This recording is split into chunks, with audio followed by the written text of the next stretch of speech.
Bom dia, preciosidade. Te desejo a paz do Senhor e eu oro para que as misericórdias de Deus nos alcance.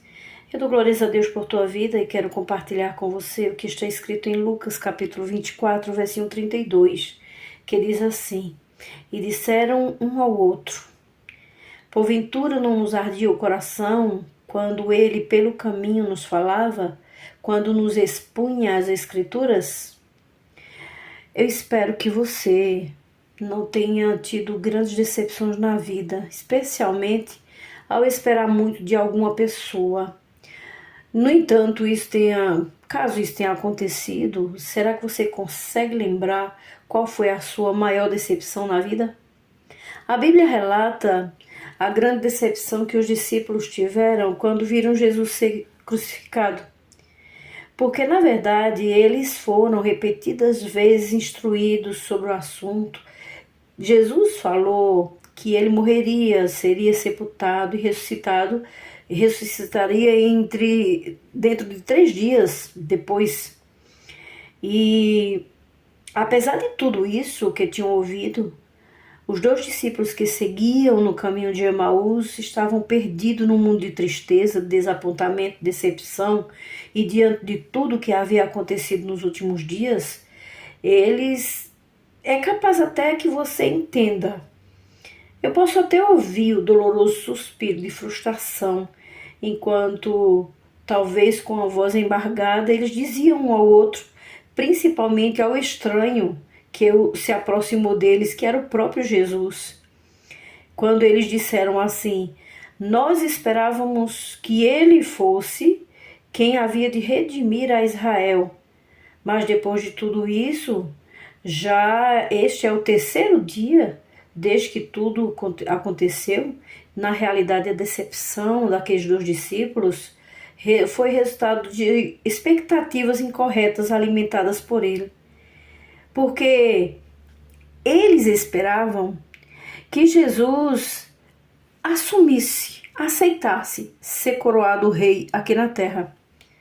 Porque Jesus curava, Jesus alimentava, Jesus atendia o povo e pregava a mensagem, falava do amor de Deus. Então tinha um rei melhor do que Jesus? Não tinha, não tem, não existe. E os discípulos ficaram decepcionados porque Jesus tinha sido crucificado. E já no 3º dia, e ele não tinha ressuscitado ainda. E eles nem perceberam que aquele homem que se aproximou deles na estrada, no caminho de Emaús, era o próprio Jesus. Então, como foi possível que aqueles homens não reconheceram aquele estranho que com sabedoria inigualável iluminava a mente deles com a luz das Escrituras?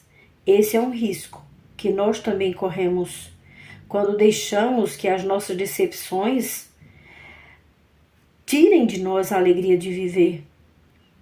Nós perdemos muitas vezes não reconhecendo a Jesus, aquele que sempre está perto de nós, aquele que sempre se aproxima de nós como um bálsamo da esperança. Cristo sempre vem a nós, a fim de que nós abramos o coração a Ele. Jesus, Ele não nos repele, Ele não nos abandona jamais.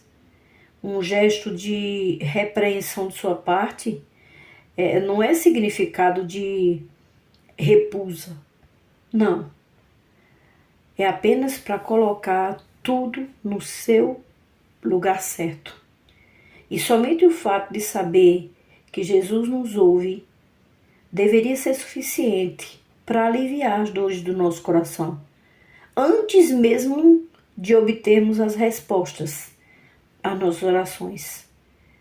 Mas quando finalmente aqueles homens, mais tarde, eles reconheceram, eles lembraram-se do que sentiram quando eles ouviram a voz de Jesus. E eles comentaram um com o outro: Não nos ardia o coração quando ele pelo caminho nos falava? A sua voz, a voz do Salvador, o coração congelado pela dor, começava agora a arder, fazendo brilhar a esperança. Porque, na verdade, todo seguidor de Cristo sabe muito bem e o quanto a comunicação com Ele é preciosa. Como o coração é iluminado e aquecido ao ouvir falar do amor de Deus. Quando a assustadora escuridão te envolver, diante de tudo que você passa na vida, não troque essa experiência de estar na presença de Jesus, ouvindo histórias do plano da redenção, para alegrar o seu dia. E é por isso que toda manhã eu venho aqui, neste encontro com Deus, trazendo uma palavra para você, falando sobre o poder e o amor de Deus na tua vida. Porque o propósito maior de Deus sempre foi que você viva eternamente e que você seja feliz. Vamos orar? Maravilhoso eterno Deus, muito obrigada por nos amar assim. Muito obrigada por tudo que és para nós. Nós queremos, com gratidão no coração, entregar a nossa vida, todo o nosso ser em tuas mãos. Eu me entrego em tuas mãos e entrego também a vida desta pessoa que está ouvindo esta mensagem agora. Derrama bênção sem medida sobre ela e seu lar. E acima de tudo, dá-lhes a certeza da salvação. Eu oro a ti em nome e pelo amor de Jesus. Amém.